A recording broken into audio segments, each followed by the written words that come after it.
Hello everyone, I hope you're doing well. In this video I want to take a look at this idea that I keep hearing. I did a search for it before this video and more people are saying such and such is not a monolith.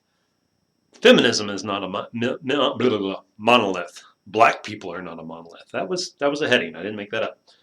Islam is not a monolith. So what's going on here? If you search for the term, what does quote not a monolith, end quote, mean, you don't get any hits. You just get lots of articles about people claiming what is not a monolith. So what are they talking about? And I'm going to give my ideas about that, and I hope you will comment and tell me what your ideas are about that. So a monolith, historically speaking, geologically speaking, is solid rock. It's not several stones, so it's a single piece of material. So what they're saying then is that whether it's feminism or black culture or any other subject and a religion, it's not made out of a solid block. So what is the alternative then? Well, you can have a polylith, which is basically means that we have several different materials added together.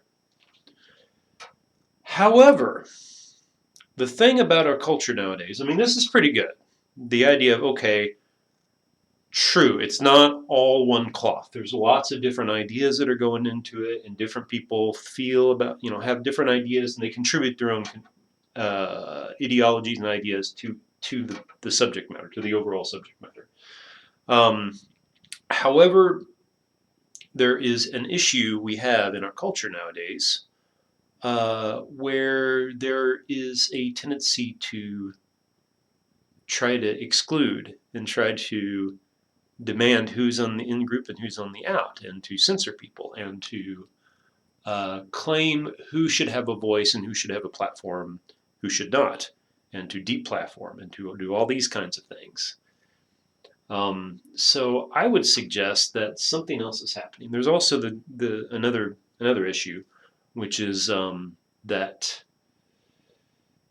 there are ways in which there are extremes in the groups that no longer seem to truly be a part of the same group, and yet they have the same title. Feminism is the one that's always driven me crazy, and until I thought through what I'm about to show you, I didn't understand how feminism could be called, like how I could agree with feminism. I was like, I used to agree with feminism, but I can't agree with it anymore because I don't understand it at all. It's a mess. Okay, here's my solution, because I don't think this works for feminism either, and for a lot of other ideologies.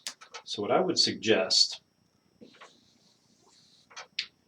is what we could call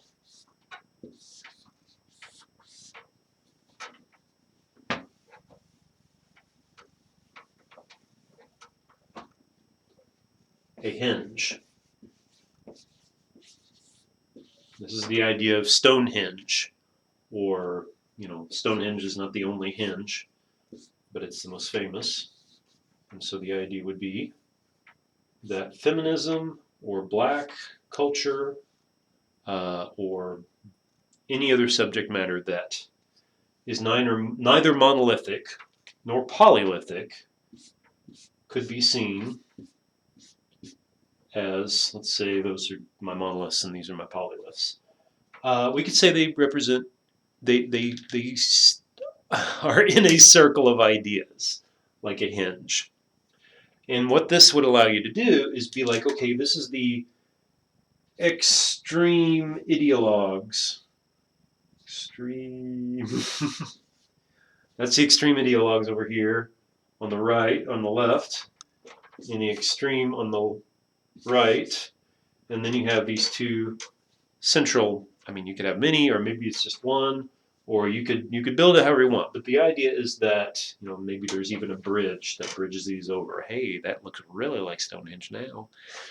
The idea is that, fine, it's not a monolith. I get it that you don't like the idea of being called a monolith, but Polylith doesn't really work either because there's too much infighting and people going, no, you're not truly. I've heard people actually say that because a homosexual is voting Republican, that they can't truly be called a homosexual. Okay, that's bizarre. But what we could say is, okay, well, they're in a uh, different part of the hinge. They're a monolith or a polylith within the hinge of homosexuality or feminism, whatever the topic is.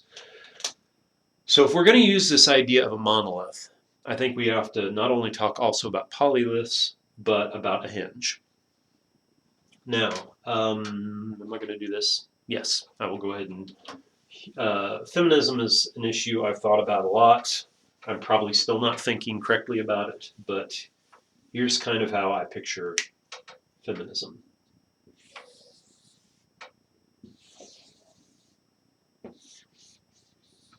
Okay, so this is our central feminist hinge.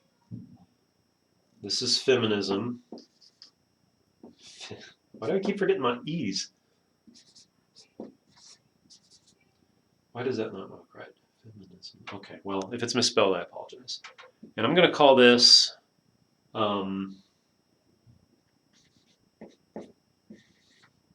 egalitarianism. Egalitarianism. Which basically is everyone is equal.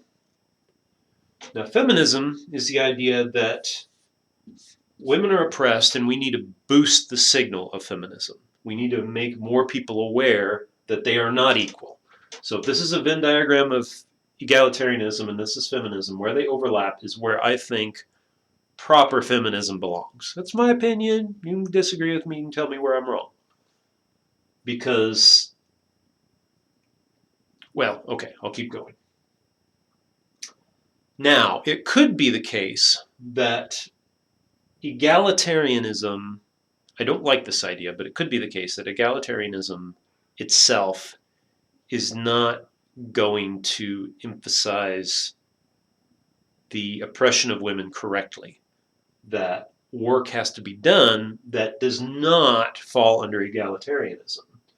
And so you can have this, and I'd like to think this is a polylith, a set of very intentional, very deliberate, very careful deliberation about what feminism might be, and then the choice to intentionally overbalance egalitarianism in favor of femininity in order to, in the long run, get to here.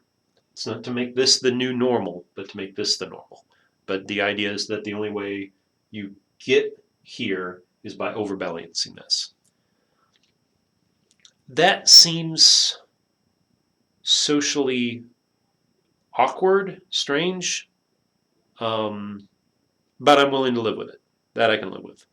I don't understand why it's necessary, but I know a lot of people do, and so I'm trying to give space for that. However, there are some monoliths within the feminist camp that are very extreme.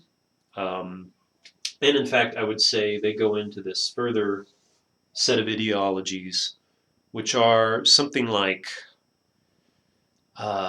well, there's critical theory. I'll start there.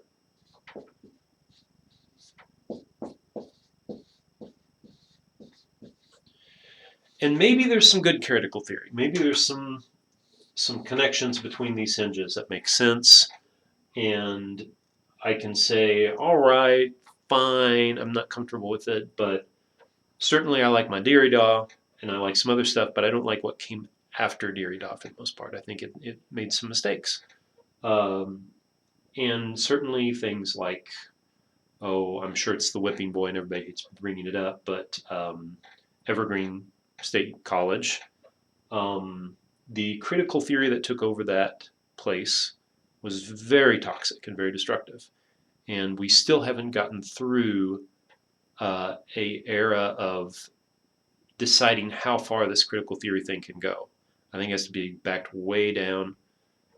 So I would say that there are these feminist hinges that are feminists, but they're overlapping strongly in this critical theory area. And so far as I'm concerned, I'm fine with this, with a careful, reasoned out overbalancing in favor of femininity, but I'm not okay with what a lot of the critical theory stuff is trying to do, where they're just trying to break all the systems. It doesn't. Anyway, was there something else I was going to say? I thought there was. Feminism. Okay, let me know what you think. I think this is a better way of thinking of feminism and about, well, more to the point, this idea of what is a hinge, or sorry, what is a monolith? If it's not a monolith, what is it? Well, it could be a polylith, and it could be a hinge. Okay, I'll stop gabbing. Thank you.